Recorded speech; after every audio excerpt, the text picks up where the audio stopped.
We know that the video of Tyre Nichols' beating is going to be brutal, according to people who've seen it. And that's got people here preparing for it and for the demonstrations that are expected.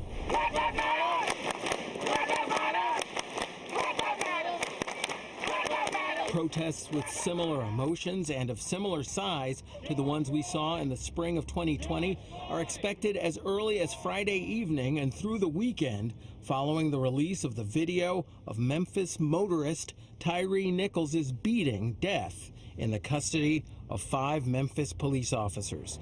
It's already having an effect here in the New York region, as pointed out by Mayor Eric Adams, a former NYPD captain. What it appears is that these officers tarnish much of the work that many of us attempted to accomplish. At an unrelated news conference with Governor Kathy Hochul, the two said that protests are expected here. Heed the words of Tyre Nichols' mother on behalf of her family and his 4-year-old child.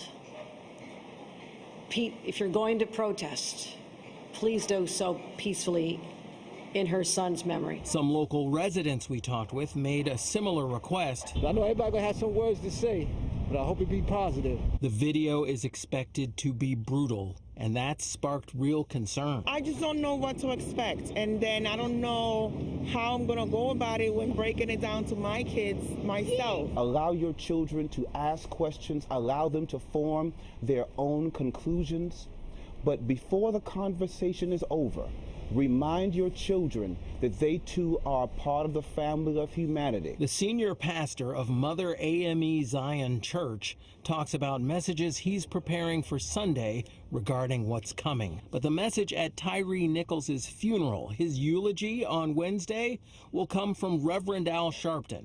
He told us that between now and then, protest needs to be peaceful but powerful. If there's violence, you're only playing into what they say, because they'll say, see, that's what they were afraid that Nichols was going to be like. We need to deal with police outlaws the same way we deal with any other criminal. Sharpton says that nationwide, police officers are not held fully accountable by law.